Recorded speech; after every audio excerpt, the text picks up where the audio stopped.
Oke, assalamualaikum warahmatullahi wabarakatuh. Alhamdulillah,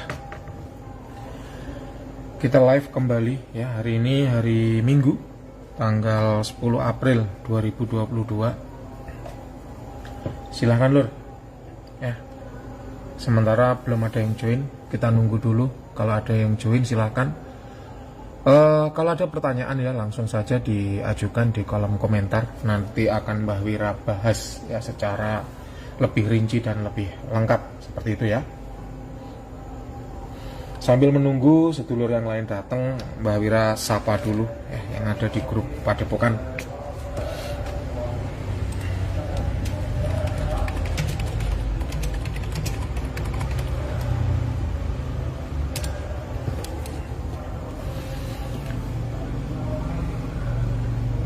Oke, ada Mbak Teresia yang sudah bergabung di TikTok. Selamat malam Mbak Teresia.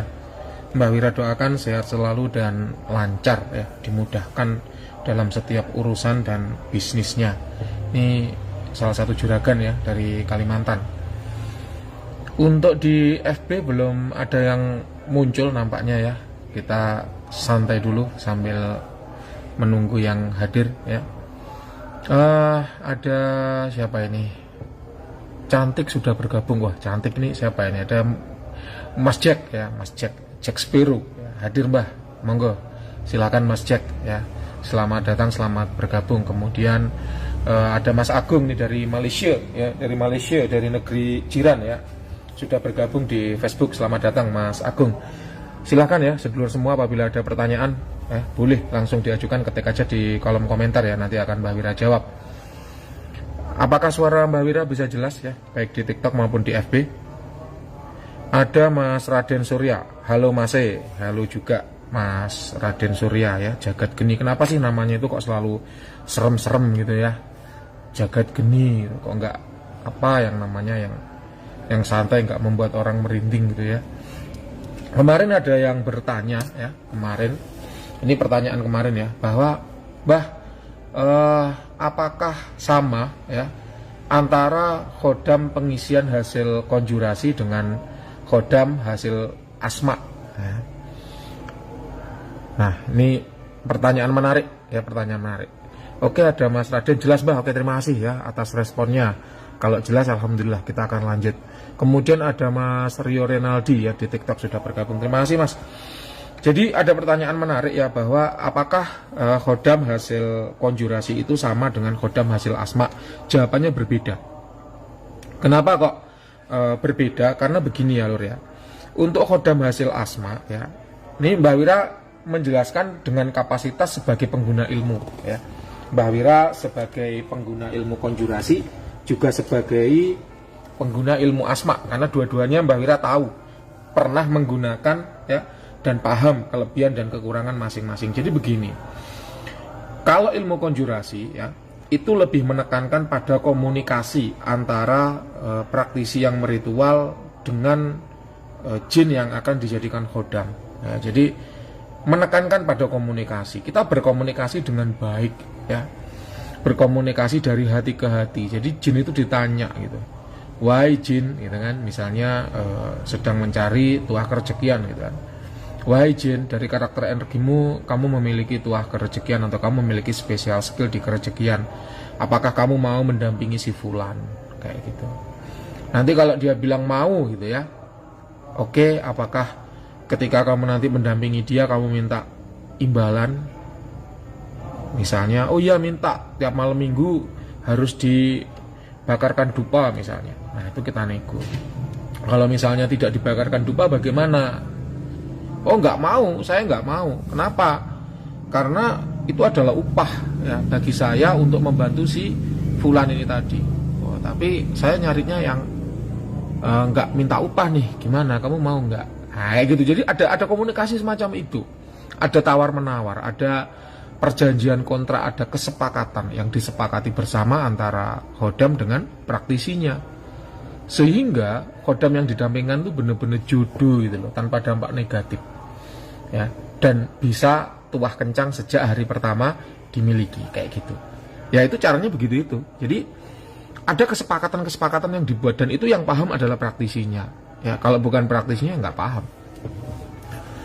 Jadi ya misalnya Mbak Wira nih nerawang ya, oh azimat ini begini terus ditanya apakah ada perjanjian tertentu Mbah yang dibuat antara praktisnya dengan si Kodam, apakah ada pantangan atau perawatan khusus, ya itu nggak bisa tahu ya. Oke, terima kasih Mas Jack ya sudah mengirimkan es teh 1 gelas ya. Wah ini kalau es teh 2 gelas ini jadi grup band ya. Es teh 2 gelas, terima kasih Mas Jack. Ada Mas Rio Renaldi ya, kemudian ada Deso Boys ya, terima kasih sudah bergabung.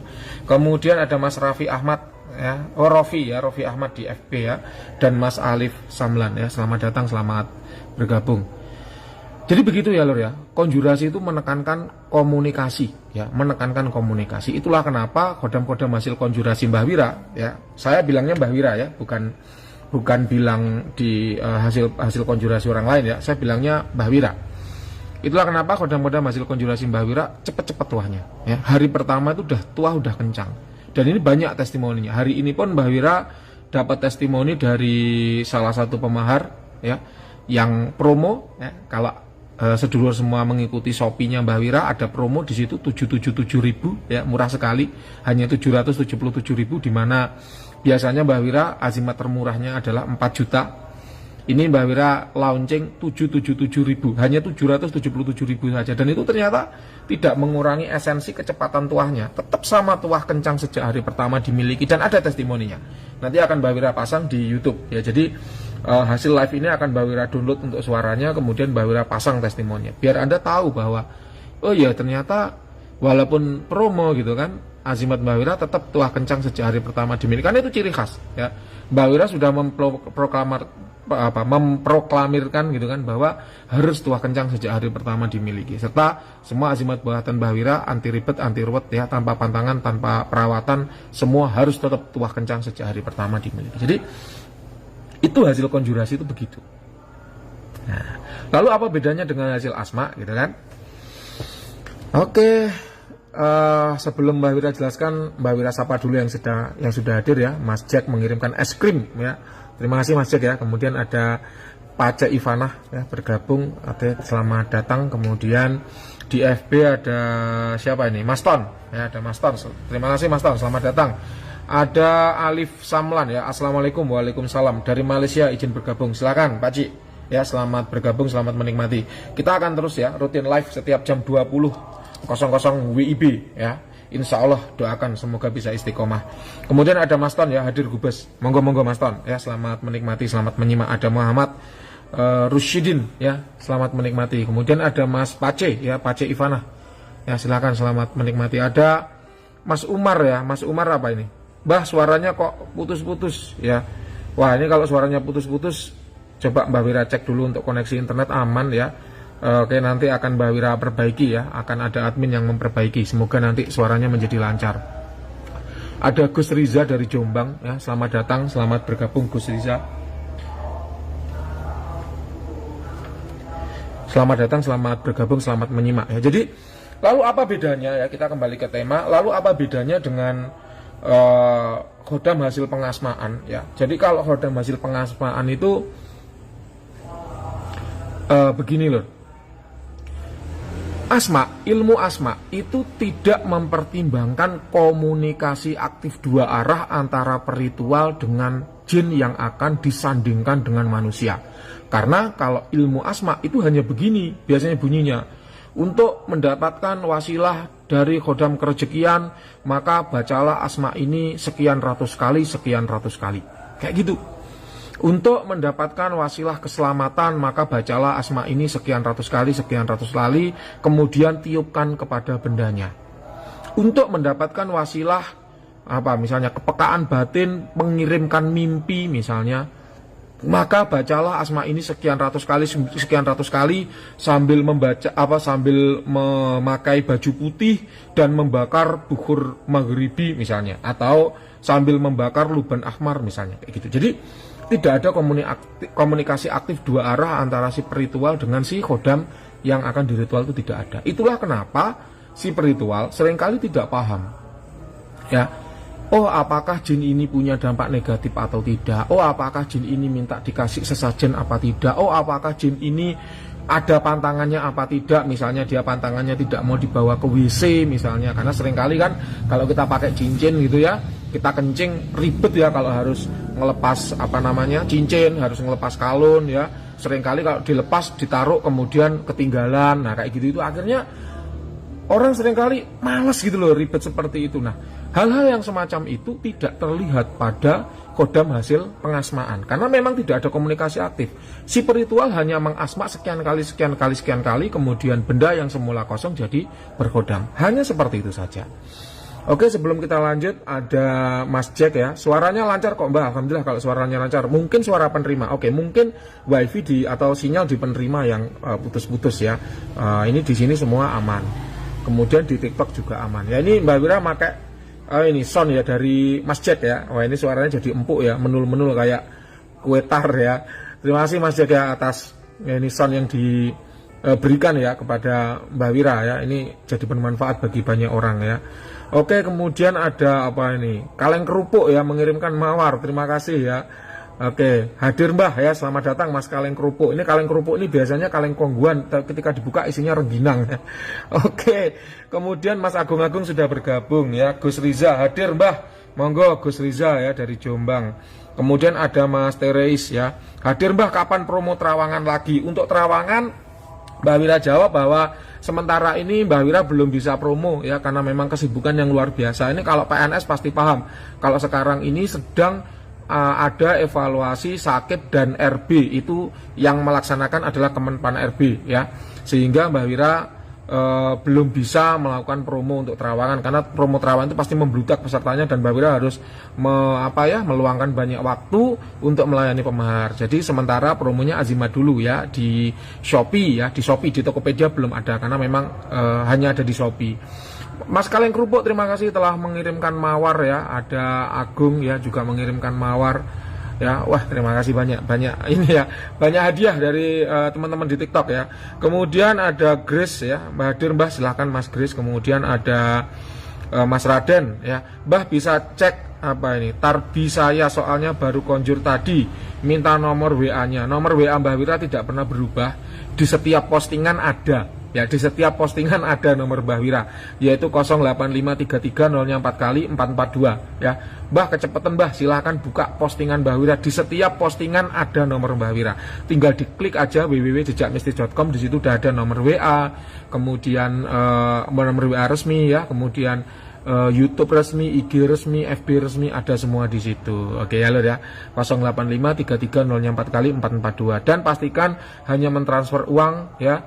Kalau memang memahar hanya mentransfer mahar ke rekening atas nama Diki Wirasakti ya, bukan ke orang lain karena ya itulah lor ya, semakin besar kapal semakin besar gelombang ya. Banyak yang niru ngaku-ngaku sebagai Mbah Wira, kemudian namanya ada yang Herman ya, ada yang namanya Hendy, ada yang namanya macam-macam ya, ngaku-ngaku sebagai Mbah Wira. Ingat Mbah Wira itu nama asli ya, bukan nama alias. Jadi rekeningnya namanya Diki Wirasakti gitu ya lor ya. Silakan langsung aja kalau untuk Trawangan bisa menghubungi Mbah Wira. Kemudian ada yang mengirimkan ketupat ya. Waduh terima kasih Mas Agung. Ada pertanyaan kembali ya. Jelaskan perbedaan yang kemarin Mbah, bedanya azimat tarikan dengan azimat hasil memahar atau warisan. Oke, akan Mbah Wira jelaskan Mas Agung ya. Terima kasih ya es teh kerupuk mawar yang sudah diberikan. Jadi gini lor ya, Mbah Wira akan menjelaskan dulu azimat hasil memahar ya.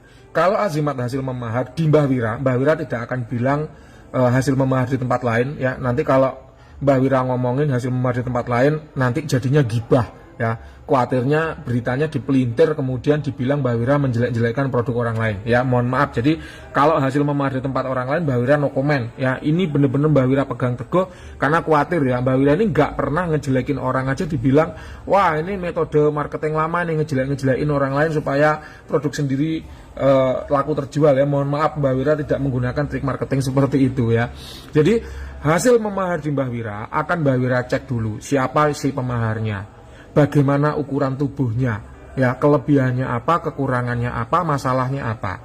Kemarin Mas Jack memberikan mahar untuk 2 azimat untuk 2 orang. Mbah Wira bilang Ya, sama-sama azimat kerezekiannya, tapi kalau si A ini dia kelemahannya kurang asian dan kewibawaan, orangnya selengean, sehingga kodam yang didampingkan wujudnya sangar, gagah dan berwibawa untuk mendongkrak kewibawaan dari orang ini. Kalau kewibawaannya meningkat, maka karirnya akan bagus. Ketika karirnya akan bagus, maka kerezekiannya juga akan bagus, mengikuti dari seiring dengan karirnya itu tadi. Kayak gitu.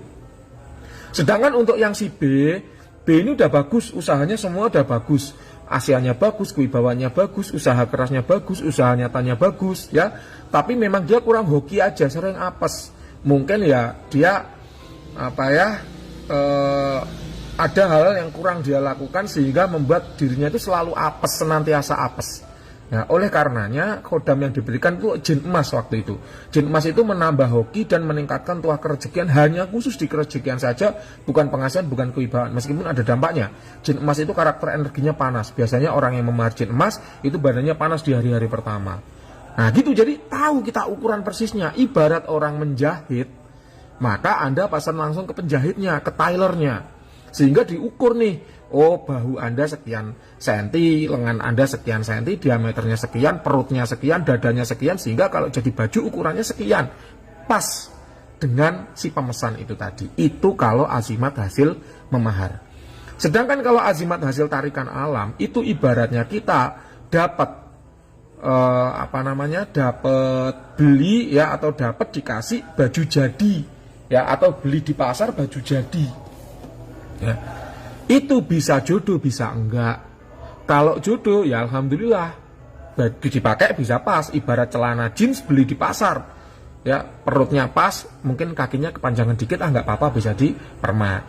Oh mungkin kakinya ukurannya pas tapi perutnya kebesaran dikit, oh enggak apa-apa, bisa dikecilin, bisa dipermak sedikit gitu. Hasil tarikan itu seringkali itu antara jodoh kalau enggak atau enggak jodoh. Kalau jodoh maka enak sekali, pas gitu dipakai, itu enak, walaupun itu hasil beli di pasar ibaratnya baju, tapi ukurannya pas gitu dengan badan kita. Tapi kalau itu nariknya paksa ya, kalau itu nariknya paksa, bendanya keluar tapi kodamnya pergi kosong. Jadi Anda hanya dapat batunya, hanya dapat kerisnya itu kan, tapi penghuninya udah kosong. Kenapa? Karena enggak jodoh. Ibarat ada suami istri, suaminya mati gitu kan, terus istrinya Anda tarik paksa ya, jandanya Anda tarik paksa. Ya benar, secara fisik Anda dapat jandanya, tapi secara hati Anda nggak dapat. Ibaratnya sama dengan kayak gitu. Jadi tarikan alam itu masih mending ya daripada warisan ya. Warisan ini yang paling bahaya ya. Jadi tarikan alam itu masih mending. Ada kalanya jodoh, ada kalanya jodoh. Tapi kebanyakan kalau memang nggak jodoh kemudian tarik paksa, dia akan kosong isinya. Ya, beda dengan memahar. Kalau memahar sudah pasti pas, karena kan diukur sesuai dengan ukuran badannya. Sedangkan kalau warisan itu ibarat baju ngelungsur ya, seragamnya kakaknya diberikan ke adiknya kayak gitu ya. Jadi bisa jodoh bisa tidak. Kalau jodoh ya enak, kalau enggak ya sama ya, dia penghuninya akan pergi. Dan ada dannya loh ya. Untuk azimat tarikan ataupun warisan, apabila dia tidak jodoh, ada kemungkinan membawa dampak negatif bagi penggunanya. Contoh, Mbak Wira itu kan gemar ya dengan pusaka, keris misalnya. Beda dengan keris yang dibuat baru oleh seorang empu. Mbak Wira kenal seorang empu yang modern, yang memang empu tersebut benar-benar empu di zaman sekarang, di tahun 2002, beliau masih hidup dan masih membuat pusaka dengan pakem perpustakaan zaman dulu. Itu enak, kalau kita datang kita pesen pusaka, langsung diukur badan kita, netonnya, namanya, kebutuhannya, apanya diukur semua di situ. Sehingga dibuatkan pusaka untuk piandel kita, untuk menutupi kekurangan kita, langsung pas. Sedangkan kalau tarikan ataupun warisan, nanti akan ada yang namanya ditayuh dulu. Ditayuh itu ditanya, kamu mau nggak melayani orang ini? Kamu mau nggak melayani juragan baru? Suamimu yang lama udah mati nih, kamu mau nggak nikah sama laki-laki yang baru? Itu akan ditanya. Kalau mau ya jodoh, alhamdulillah lanjut, bisa digunakan. Tapi kalau enggak, maka ya kosong. Kita hanya menyimpan benda tapi tidak ada tuahnya, atau malah ada yang beri dampak negatif. Contohnya adalah keris-keris yang berlubang hasil berkarat atau neyeng. Ya, ada keris-keris yang namanya keris Pamangkang Jagat. Pamangkang Jagat itu kerisnya terbelah dua. Ya, Anda boleh googling apa itu keris Pamangkang Jagat. Jadi besinya itu terbelah dua. Nah, apabila terbelah duanya ini hasil berkarat atau hasil neyeng gitu ya, kalau orang Jawa bilang, maka itu akan membuat pemiliknya itu boros. Jadi megang uang seberapa pun tuh kayak hilang atau ambles terus gitu loh. Kayak ya udah tiba-tiba habis kayak gitu. Itu akibat dari Pamangkang Jagat yang berlubang itu tadi kayak gitu. Oke, sebentar, ada pesan yang masuk, Mbak Wira jawab dulu.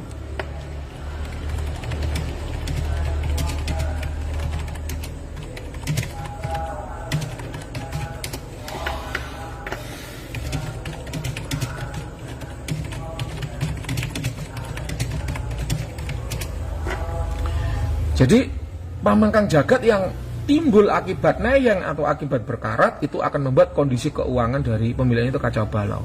Ya, itu contohnya kalau itu tarikan alam atau warisan. Kemudian ada lagi ini Mas Angga ya dari Malang itu. Ya, kenapa Mbak Wira sebut merek? Karena ada banyak klien Mbak Wira yang bergabung di sini dan kenal sama Mas Angga. Mas Angga itu dulu banyak beli pusaka, beli loh ya, bukan narik, bukan warisan, beli. Nah, jadi dia kenal sama kolektor, kemudian beli keris-keris dari kolektor itu. Nah, beberapa kerisnya ketika Mbah Wira cek itu membuat dampak negatif. Ada yang panas, berangasan, ya.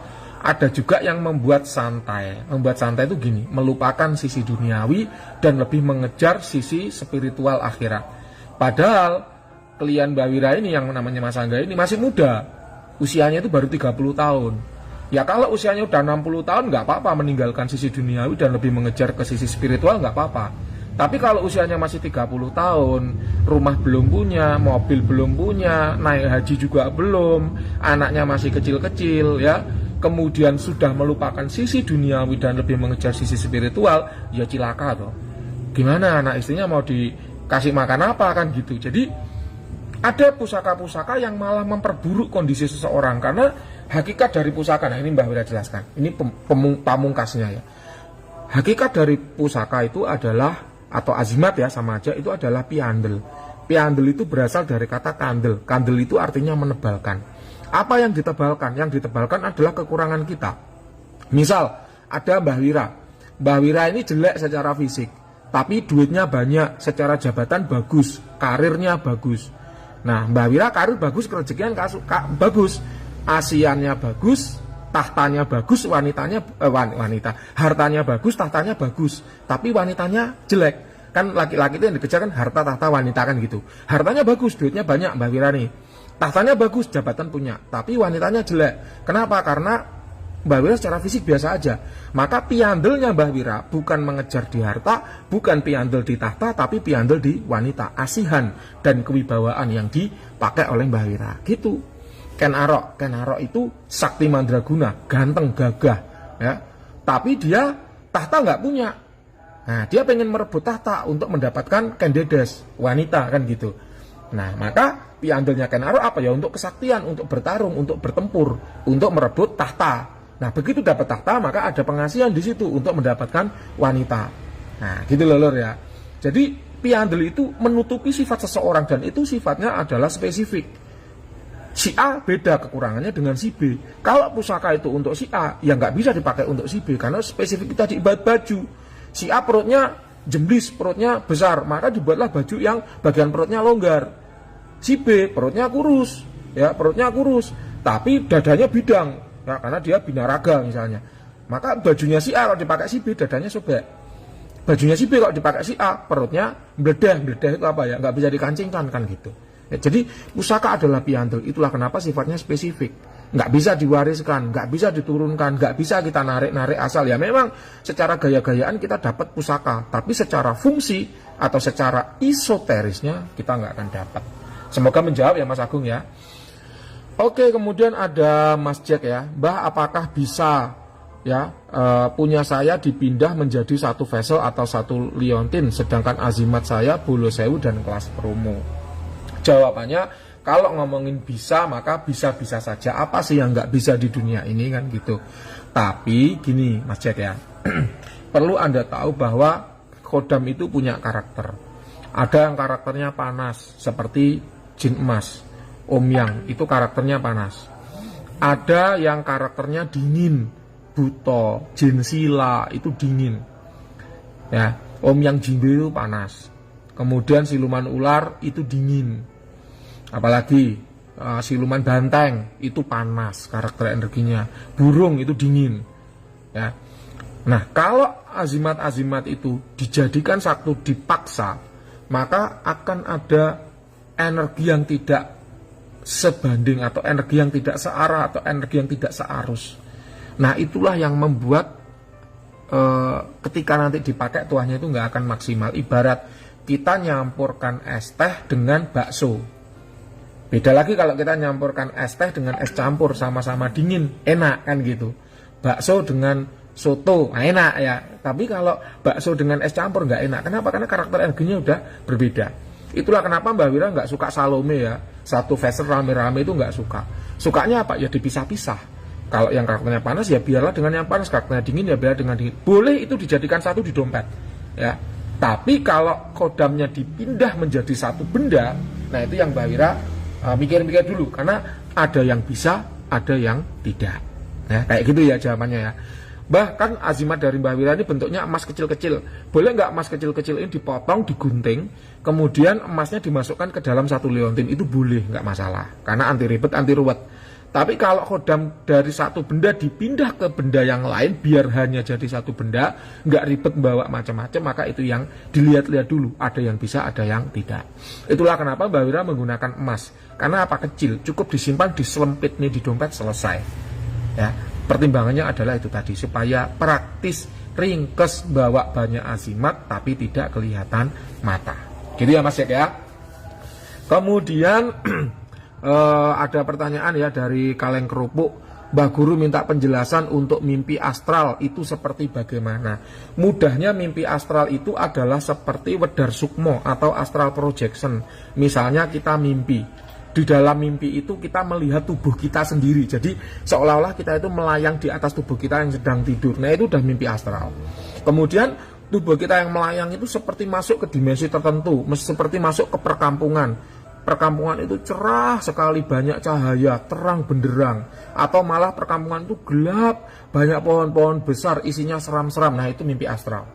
Atau kita mimpi naik haji, mimpi sholat, mimpi ketemu Nabi Muhammad, itu juga bisa dikatakan sebagai mimpi astral. Kenapa? Karena itu menandakan sesuatu atau pertanda. Ya, mimpi Nabi itu menandakan apa yang kita kerjakan itu akan berhasil. Karena satu-satunya orang yang tidak bisa ditiru oleh setan itu adalah Nabi. Lalu bagaimana kok kita bisa tahu bahwa itu Nabi di batin tuh kayak tahu gitu, bahwa oh yang ada di hadapan saya ini Nabi Muhammad. Misalnya seperti, atau mimpi sholat, ya, mimpi masuk ke perkampungan yang kita tidak tahu itu di mana, tapi makhluknya seram-seram. Atau kita mimpi sholat di masjid tapi isinya bukan manusia, isinya adalah makhluk halus. Kenapa? Karena tidak ada dekok atau garis di bawah hidungnya. Itu mimpi astral. Jadi mimpi astral itu adalah mimpi yang seolah itu terlihat nyata, tapi kita di dalam mimpi itu paham bahwa ini bukanlah mimpi biasa, ini adalah mimpi saya berjumpa dengan makhluk lain, kayak gitu. Itu mimpi astral. Masuk ke perkampungan jin, biasanya mimpi-mimpi seperti ini terjadi saat kita sedang sakit, lelah atau stres, karena itu mudah banget terjadi. Gitu ya Mas Kaleng Kerupuk ya. Kemudian Mas Jack, sudah Mbah, jelas, terima kasih, sama-sama ya. Kemudian ada Mas Riko ya, selamat bergabung Mas Riko. Ada Mas, kita sapa dulu yang di FB ya. Ada Mas Davin ya, selamat datang. Kemudian Koko Robert, ada Mas Aji Saka ya, hadir Mbah, silakan Mas Aji Saka. Aji Saka ini mengingatkan Mbah Wira dengan sebuah ilmu kuno ya, namanya mantra Aji Sakan.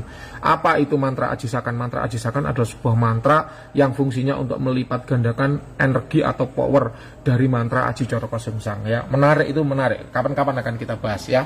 Kemudian ada Mas Senjawa. Assalamualaikum Mbak, izin bertanya, kalau kodam tipe proteksi buat dagang gimana Mbah? Tidak gimana-gimana. Ada ya, proteksi untuk dagang itu berbeda dengan proteksi untuk badan. Kenapa? Karena kalau proteksi untuk badan itu sifatnya dia memproteksi tubuh kita. Sedangkan kalau proteksi untuk dagang itu sifatnya dia memproteksi tempat kita berdagang atau area. Ya, toko, memproteksi toko, memproteksi rumah. Kalau memproteksi badan ya dia standby di badan, standby di dekat badan. Kalau dia proteksi untuk dagang, dia akan standby di tempat usaha. Kalau kita keluar dari tempat usaha itu kita mungkin kena serangan. Dan kalau proteksi untuk dagang itu dia seringkali dilengkapi juga dengan tuah kerejekian. Jadi kalau proteksi untuk badan enggak, proteksi untuk badan itu biasanya atau pada umumnya gandengannya itu penyembuhan. Jadi proteksi penyembuhan gitu untuk badan. Kalau untuk tempat usaha, proteksi kerezekian gitu. Jadi berbeda ya untuk dagang dan untuk badan. Nah, kalau proteksi untuk tempat usaha ini ya, biasanya dia akan menghalau serangan-serangan negatif ke tempat usaha. Seperti contohnya serangan negatif itu gampang. Kita jualan soto, sebelah juga jualan soto. Sebelah iri dengan dagangan kita yang laris, sebelah ngirim serangan ke kita supaya apa? Soto kita cepat basi. Toko kita buka padahal buka tapi terlihat tutup. Kemudian rasa soto kita berubah jadi tidak enak. Tiba-tiba masak terus langsung busuk. Tiba-tiba ayam yang baru dipotong menjadi berbelatung. Tiba-tiba bebek yang baru dipotong mau digoreng basi. Nah, kayak gitu-gitu. Nah, itu akan memproteksi hal yang kayak gitu. Kemudian ya itu proteksi dari serangan yang jelas-jelas serangan. Bisa juga serangan yang halus, ya serangan yang tidak jelas serangan. Contohnya begini. Kita punya azimat kerezekian untuk penglaris dagangan. Kemudian toko sebelah jualan soto sama-sama soto juga punya untuk penarik penglarisan kerezekian dagang. Nah, kliennya satu atau pembelinya satu, tapi tokonya ada dua, kodam penglarisannya ada dua. Nah, antar kodam ini berantem untuk memperebutkan klien yang cuma satu itu tadi. Gitu. Itu juga ada, kejadian kayak gitu ada. Jadi jangan salah bahwa yang namanya serangan pada tempat usaha itu bukan hanya yang diniatkan menyerang, ya. Bukan hanya yang diniatkan menyerang secara sengaja ke tempat usaha kita, melainkan apa? Seringkali adalah karena persaingan. Pengasihan juga gitu. Wanitanya satu, katakan Anya Geraldine. Saya naksir Anya, kemudian Mas Jack juga naksir Anya. Saya mengirimkan kodam pengasihan ke Anya Geraldine. Mas Jack juga mengirimkan pengasihan ke Anya Geraldine. Wah udah, wes. Targetnya satu, orangnya dua. Targetnya objeknya satu, subjeknya dua. Berantem pasti. Nah, kayak gitu contohnya. Jadi jangan salah ya. Serangan itu bukan hanya yang sengaja ditujukan, bisa juga muncul akibat yang namanya persaingan. Ya, kayak gitu. Semoga menjawab ya Mas Senja ya. Kemudian ada pertanyaan lagi Mas Umar ya. Bah, power kodam itu apa bisa dikuatkan lagi dari power awalnya? Ini kalau menurut Mbah Wira jawabannya adalah bisa, tapi butuh waktu yang lama. Kodam itu seperti manusia ya, selalu Mbah Wira tekankan kodam itu seperti manusia. Apakah manusia itu powernya bisa ditingkatkan? Jawabannya bisa ya. Manusia apakah powernya bisa ditingkatkan? Jawabannya bisa, tapi butuh waktu untuk melakukannya. Ibarat kita mau meningkatkan skill aja, dari yang semula nggak bisa naik mobil mau pinter naik mobil, itu butuh waktu minimal 1 bulan kan gitu, biar bisa parkir, biar bisa nanjak misalnya. Kita orang yang nggak punya skill teknik bangunan, pengen punya skill teknik bangunan, pasti butuh waktu 4 tahun, S1 kan gitu. Kita tubuhnya lemes, pengen biar tubuhnya lebih berotot, staminanya lebih kuat, butuh latihan lari, ya seperti Saitama itu, lari 10 kilo, push up 100 kali, sit up 100 kali dilakukan selama setahun loh. Butuh waktu kan paling tidak 1 tahun kan gitu. Jadi kodam pun sama, apakah level energi kodam itu bisa ditingkatkan? Jawabannya bisa, tapi butuh waktu yang lama. Dan waktu yang berjalan di dimensi jin, di dimensi kodam itu berbeda dengan waktu yang ada di dimensi manusia. Sehingga seringkali apabila kita ingin agar kodam kita itu lebih kuat ya, kita keburu mati si kodam itu belum selesai tirakat. Ibaratnya kayak gitu, paling mudah kalimatnya kayak gitu. Karena ini bahasa Roso ya. Bahasa Roso itu seringkali Mbah Wira katakan bahasa Roso itu susah diterjemahkan dalam bahasa sehari-hari. Ya sehingga ya hanya batin yang bisa merasakan. Jadi apakah kodam itu bisa dikuatkan lagi? Bisa. Tapi seringkali untuk melakukannya ya kita udah mati si kodam belum selesai tirakat.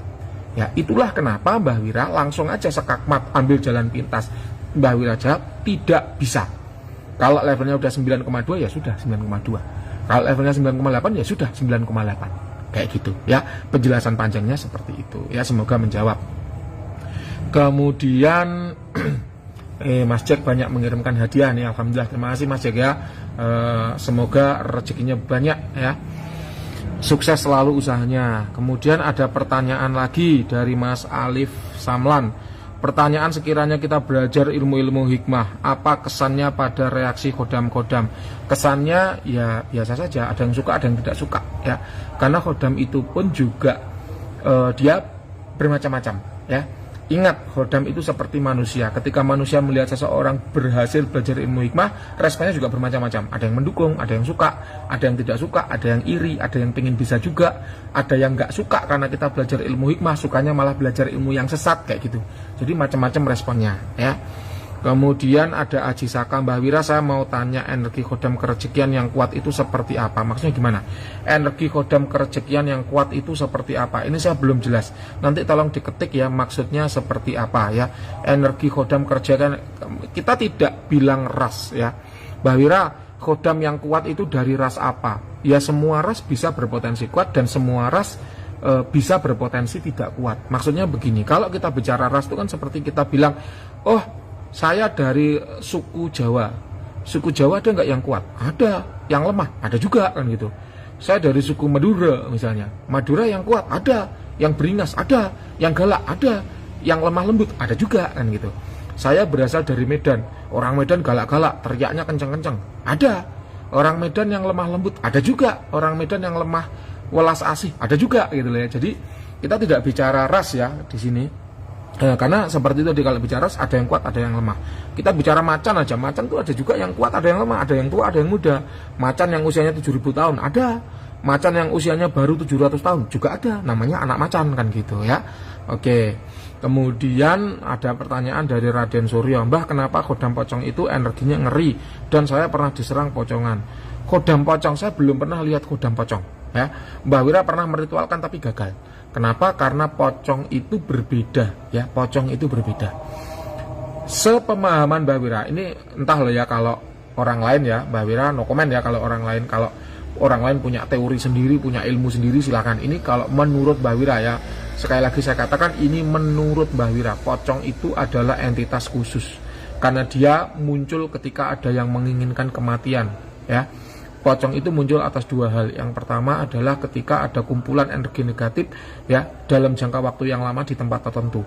Di situ ada pocong, di situ lo angker, di situ lo rawan kecelakaan, di situ lo sering minta tumbal. Energi-energi negatif yang muncul dari kalimat-kalimat seperti itu dalam kurun waktu yang lama, turun temurun, itulah yang kemudian dimanfaatkan oleh jin untuk berubah wujud menjadi pocong. Atau yang kedua, kiriman. Ya, kiriman orang karena menginginkan kematian kita. Jadi kodam pocong itu jujur Mbak Wira belum pernah tahu. Kodam loh ya, kodam itu beda dengan jin. Kalau jin itu entitas, kalau kodam adalah jin yang sudah ditundukkan untuk membantu manusia ya. Jadi atas pertanyaan ini Mbak Wira tidak bisa menjawab ya. Saya pernah diserang pocongan, berarti ada yang menginginkan kematian atas diri Anda gitu ya. Kemudian pertanyaan selanjutnya, Mbak pernah konjur kodam tersebut apa enggak? Jawabannya pernah, tapi gagal. Loh kok Mbak Wira tahu kalau gagal? Karena begini, Mbak Wira ini punya quality control ya. Mbak Wira selalu percaya pada hasil sketsa Jalak Paninggal. Kenapa? Karena kualitas beliau itu tidak pernah mau dinegosiasi, tidak pernah mau diajak kong kali kong. Jadi benar-benar apa yang dia lihat ya itu yang dia gambar ya. Nah Mbak Wira itu pernah ritual pocong. Kemudian Mbak Wira tanya, Mas ngapunten, mohon maaf, sekiranya kok di dalam benda ini Mas melihat ada pocong, tolong itu disketsa ya Mas. Tapi kalau tidak melihat ya nggak apa-apa. Langsung beliau jawab tidak melihat. Dan ketika di sketsa yang keluar juga berbeda. Ya. Dari sana Mbah Wira menyimpulkan bahwa berarti ritual pocong kala itu gagal.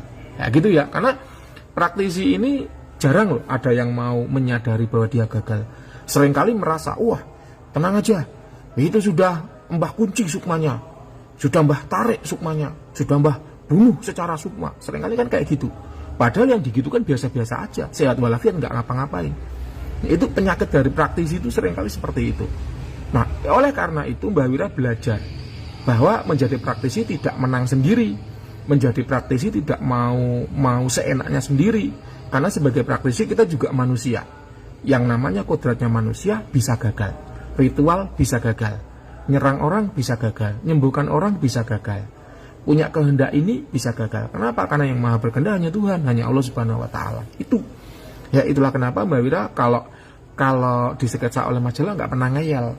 Kenapa? Ya Mas Jalak ngelihatnya A, walaupun Mbak Wira lihatnya B, ternyata Mas Jalak lihatnya A, berarti ya A, yang masuk ya A, B berarti gagal masuk. Gitu. Karena ritual bisa gagal. Gitu ya lur ya. Itulah kenapa seluruh azimat Mbak Wira itu ada sketsanya. Ya, ada sketsanya. Itulah kenapa maharnya pasti mahal.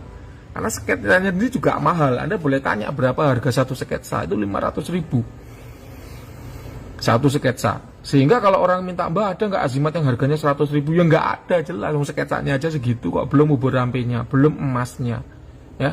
Dan sketsa itu kemudian menjadi apa? Quality control, bahwa oh ya bener, azimat buatan Mbak Wira memang benar-benar berkhodam, bukan hanya sekedar halusinasi. Buktinya apa? Di quality control memang benar-benar ada khodamnya. Wujudnya begini, usianya begini, levelnya begini, asalnya begini, karakternya begini, tuanya begini.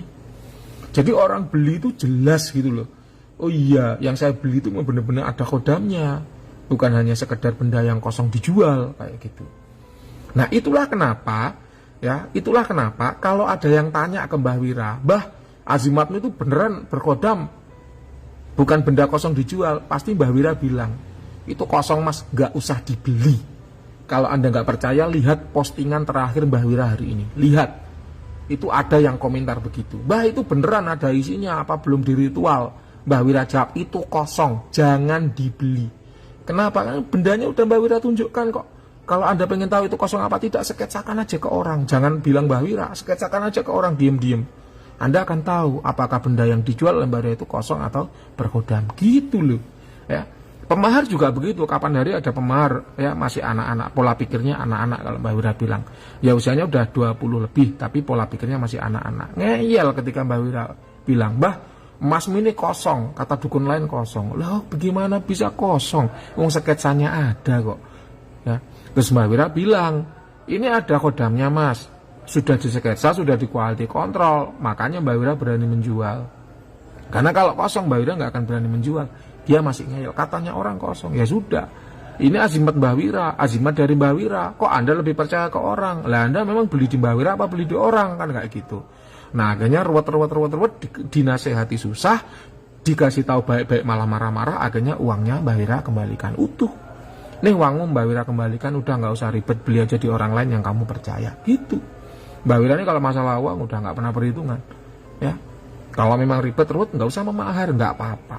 Dan itu terbukti dari postingan-postingan Mbah Wira. Kalau Anda lihat ada yang tanya, Mbah itu benar berkhodam, pasti Mbah Wira bilang kosong. Jangan memahar di Mbah Wira, mahar aja di orang lain. Dan itu Mbah Wira nggak masalah. Itulah ya. Karena apa, syarat utama memahar adalah percaya. Kalau nggak percaya lah ngapain mau memahar, kan gitu. Paham ya? Jadi inilah jawaban dari Mbah Wira. Oke. Kemudian selamat datang Mas Abangku ya. Kemudian ada Akang ya, selamat bergabung di TikTok. Mas Jack banyak memberi hadiah ya. Terima kasih Mas Jack ya. Sukses selalu.